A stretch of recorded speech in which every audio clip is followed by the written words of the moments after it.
Listen to this. What if I told you there are actual airplanes flying slower than a morning jogger? Forget breaking the sound barrier.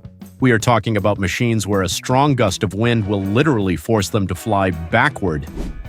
Defying gravity at a snail's pace isn't just weird, it is a deadly engineering nightmare where stalling means instant death.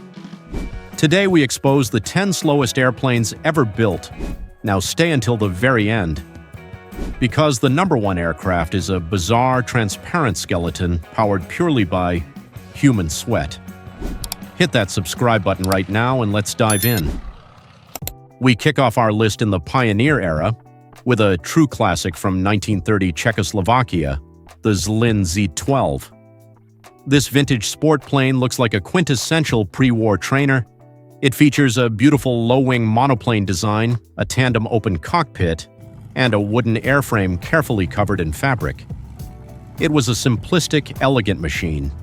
It was meant to introduce the masses to the absolute magic of flight. However, it certainly was not built for tearing up the skies. Its stunning lines reflect an era when aviation was purely about the romantic experience. Powered by a tiny Percy II engine, producing a meager 45 horsepower. The Zlin Z-12 had a cruising speed that barely broke 80 miles per hour. Its stall speed hovered dangerously low, around 45 miles per hour. To put that into perspective, you are flying slower than a modern highway speed limit, meaning a guy in a sports car could easily pass you while you are up in the air. The real tension here is that flying slow is a deadly art. Drop below that limit, and you lose lift. Despite its agonizingly slow pace, the Z-12 was a massive success. Impressively, it became one of the most popular sport planes in Europe before World War II, selling hundreds of units.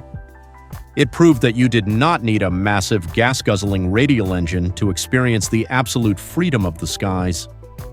It allowed ordinary people to touch the clouds safely, but if you think a pre-war sport plane is incredibly slow, just wait until you see an aircraft that was literally cheaper to buy than a standard family car.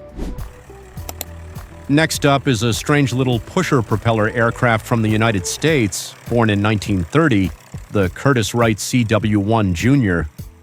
Designed during the Great Depression, this plane looks absolutely bizarre. It features a parasol wing and a cockpit that closely resembles an open-air flying bathtub. Indeed, the engine is mounted behind the pilot, pushing the aircraft forward rather than pulling it. This unique configuration gives the pilot an unobstructed, if not slightly terrifying, panoramic view directly down to the ground below, all while exposing them completely to the rushing air. The specifications on the Junior are mind-bogglingly modest. It was powered by a 3-cylinder Zeckerli radial engine that churned out just 40 horsepower. This meant its top speed was 80 miles per hour, but its landing speed was an incredibly sluggish 30 miles per hour. That is literally slower than a neighborhood golf cart cruising down a suburban street. Clearly, it was specifically designed to be the ultimate everyman's airplane. It was famously marketed with the legendary slogan that it cost less to buy than a good automobile in the medium class. The true anecdote of the CW-1 Jr. lies in its sheer accessibility and the terrifying reality of its exposed pusher engine. An engine which had a nasty habit of throwing cylinders mid-flight. Pilots had to be constantly vigilant. They listened carefully to the sputtering rhythm of the engine while trying not to fall out of the sky. It was an exhilarating, nerve-wracking ride. But if a flying bathtub sounds ridiculous, our next pioneer actually crossed the treacherous English Channel with an engine less powerful than a modern push lawnmower. Stepping back even further into the pioneer era, we find the legendary Blériot 11, a French masterpiece from 1909. This is the machine that defined early aviation. It looked more like a fragile kite made of wood and canvas than a functional, reliable aircraft. With its delicate wire-braced monoplane wings and completely exposed wooden fuselage, the Blériot 11 was a terrifyingly fragile contraption. It required absolute nerves of steel just to sit in the pilot's seat. let alone attempt to pilot this fragile skeleton across vast bodies of open water. The beating heart of this antique bird was a sputtering 25 horsepower Anzani 3-cylinder fan engine. It cruised at a painstakingly slow 47 miles per hour. Let that sink in for a moment. You are flying through the air, battling violent crosswinds at a speed slower than a modern-day electric scooter going downhill. The tension of keeping this fragile machine above its terrifying stall speed was a literal matter of life and death. Because early aviators had to constantly fight the elements with virtually no aerodynamic protection or backup systems. Its defining moment in history came when brave Louis Blériot agonizingly fought the swirling winds to successfully cross the English Channel, forever securing his place in aviation royalty. He barely cleared the iconic white cliffs of Dover. He relied on every single sputtering heartbeat of that tiny engine to stay safely airborne. His courage changed the world forever, absolutely, but if you think these antique wooden kites are the only machines taking it slow, just wait until you see what incredible modern short takeoff and landing technology can actually do today. Fast forward to the modern era of light sport aircraft, and we meet the ICP Savannah, a true masterclass in rugged Italian engineering. Visually, it looks like a tough, stubby bush plane. It is equipped with massive thick wings and oversized control surfaces. It is certainly not built for sleek aerodynamics or setting speed records. It is a pure, unapologetic utility vehicle, designed with one singular goal in mind. It generates extreme lift at impossibly low speeds to conquer the absolute most unforgiving and rugged terrain found anywhere on Earth. Powered typically by a 100 horsepower Rotax engine. The Savannah is never about top speed, but rather how incredibly slow it can fly without falling out of the beautiful sky. Its stall speed is a gravity-defying 30 miles per hour. Truly remarkable. To put that crazy number in perspective, this airplane can safely fly slower than a person riding a professional racing bicycle down a steep hill. The high-lift wing design means that in a decent headwind, the Savannah can take off in a distance much shorter than a standard tennis court. Professional pilots of the Savannah use this incredible machine as an airborne pickup truck. They confidently land on dry riverbeds, muddy agricultural fields, and steep mountain ridges, places where no normal aircraft would ever dare to go. It is a brilliant testament to modern aerodynamic engineering, where going slow is actually the ultimate survival tool in the wild. However, as incredibly capable as the Savannah is, our next ultralight machine is so unbelievably minimalist, it genuinely feels more like strapping a cheap lawn chair directly to a giant motorized kite.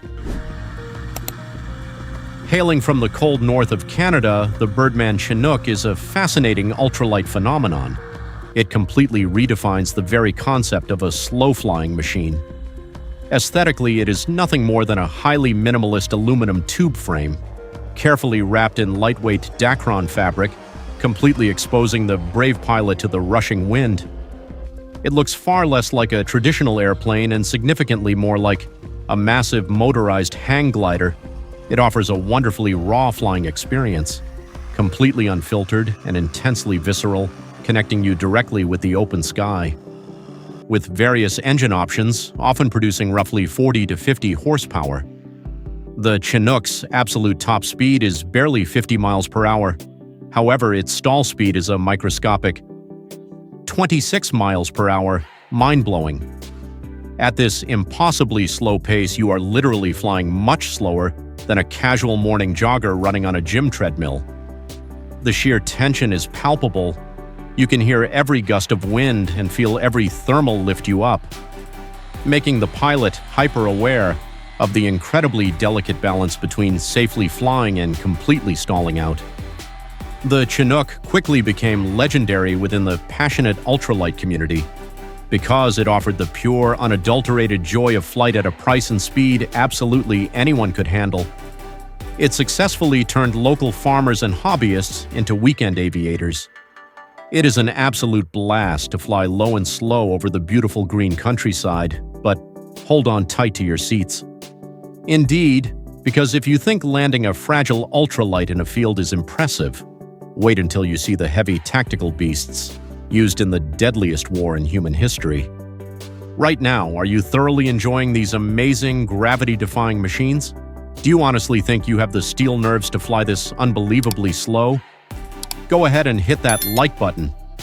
Definitely subscribe and heavily ring the bell to help YouTube show this wild video to more passionate aviation fans. And stick closely around, because the final 4 extreme machines are going to absolutely blow your mind out of the sky. Entering the Tactical World War II Masters category, we have the legendary German Fieseler Vieh 156 Storch, a remarkable machine that turned slow flight into a deadly military advantage with its incredibly long spindly landing gear and massive glass greenhouse canopy. It literally looked like a giant mechanical stork hunting silently in the marshes. It was aerodynamically bizarre. It heavily utilized highly advanced leading-edge slats and massive slotted flaps. These perfectly covered the entire trailing edge of the wing to maximize extreme lift at incredibly low airspeeds. Under the metal hood was an Argus V8 engine, but blistering speed was never the primary goal. The Storch possessed a stall speed of just 31 miles per hour. Here is exactly where the physics of slow flight completely break your brain. In a strong headwind of 30 miles per hour, the Storch's ground speed would drop to nearly zero. This meant it would simply hover in midair or even fly backward relative to the ground below. Incredible. It was an unbelievable sight that completely defied conventional aerospace logic entirely. The Storch was most famously utilized to audaciously rescue Italian dictator Benito Mussolini from the tiny rocky mountain peak of Gran Sasso, taking off miraculously in less than 100 feet of treacherous terrain. It emphatically proved that in the chaotic, debris-filled, and utterly devastated battlefields of World War II, the absolute slowest plane was often the most valuable tactical asset. But what exactly happens when modern aeronautical engineers take this legendary design and brilliantly shrink it down to dominate the unforgiving Australian outback today? Moving smoothly to the modern bush flying scene, we instantly find the Schleppsev Storch, a truly brilliant 3/4 scale replica of the original German World War II legend, originating beautifully from Australia and Serbia. Visually, it perfectly captures the exact same spindly, highly aggressive stance of the Vieh 156, but condensed neatly into a much tighter, incredibly more agile airframe. It is very much like looking at a fierce honey badger version of a stork, smaller, feistier, and built tough to survive the absolute harshest environments the outback can throw, by utilizing a modern, highly reliable, lightweight Rotax engine and significantly shrinking the overall airframe. The Schleppsev Storch miraculously becomes even slower and vastly more capable than its massive World War II ancestor. It proudly boasts an unbelievable stall speed of just 24 miles per hour. Extraordinary. At that hilariously slow speed, you are effectively flying slower than a standard ride-on lawnmower, creeping slowly across your backyard. The extreme danger of stall speed tension is entirely mitigated by its insane wing design, allowing it to claw into the air effortlessly. Seasoned bush pilots frequently use this incredible machine for absolutely everything, ranging from expertly herding large cattle across Australia to conducting remote search and rescue missions. They regularly drop into tiny, overgrown jungle clearings, places that would instantly shred a normal, conventional aircraft to pieces. It remains the ultimate modern homage to extreme slow-flight engineering, built entirely for the absolute extremes of off-grid, rugged utility. But if you honestly think a miniature Storch is the ultimate king of slow, wait until you finally meet the massive Soviet biplane behemoth next. We now formally arrive at the undisputed king of heavy-duty slow flight, the legendary Soviet Antonov AN-2. This is an absolutely massive, brutish single-engine biplane that honestly looks exactly like a flying tractor. It was built like an absolute military tank. To aggressively conquer the freezing, unforgiving wastelands of Siberia, with its enormous wingspan, rugged fixed landing gear, and a towering greenhouse-style cockpit, the AN-2 is a highly intimidating, deafening metal monster. It completely dominates the tarmac and commands ultimate respect in the sky. Powered by a truly massive 1,000 horsepower Shvetsov radial engine, you would normally expect it to be fast. But this beast is engineered purely for low-speed extreme lift. The most mind-blowing fact? The official flight manual does not even list a traditional stall speed. Unbelievable. Instead of violently dropping its nose, its massive leading-edge slats deploy automatically. If you pull the yoke completely back, it simply enters a controlled parachute-like descent at a perfectly safe 30 miles per hour. In a strong headwind, it literally flies completely backward. For several decades, the legendary AN-2 has faithfully served as the absolute ultimate lifeline for deeply remote villages scattered across Russia and beyond. Carrying absolutely everything, from loud livestock to heavily armed paratroopers. It remains an absolute masterpiece of brutal utilitarian engineering, emphatically proving that sometimes sheer brute force and massive wings are the absolute best way to cheat gravity. But completely prepare yourself, because our next incredible aircraft completely ditches the roaring radial engine entirely and uses absolutely nothing but the silent power of the sun. Stepping boldly into the incredible modern eco era, we find a complex machine that looks completely alien, the brilliant Swiss-engineered Solar Impulse 2. This is a truly staggering feat of modern aerospace design. It proudly boasts a massive wingspan of 236 feet. That is actually wider than a massive Boeing 747 airliner. Yet it weighs roughly the exact same as an average family SUV, covered completely in over 17,000 microscopic solar cells. It absolutely looks like a fragile, futuristic silver dragonfly gliding silently above. Because it relies entirely and exclusively on pure solar energy to continuously power its 4 electric motors. Raw speed is completely sacrificed for ultra-endurance. The Solar Impulse 2 cruises at an agonizingly slow 26 to 45 miles per hour. That is literally slower than a heavily loaded semi-truck, crawling painfully up a steep mountain highway. Terrifying. The human drama here is immense. Brave pilots had to sit inside a tiny, freezing, unpressurized cockpit for up to 5 grueling days straight, fiercely fighting exhaustion while carefully managing the extreme slow flight.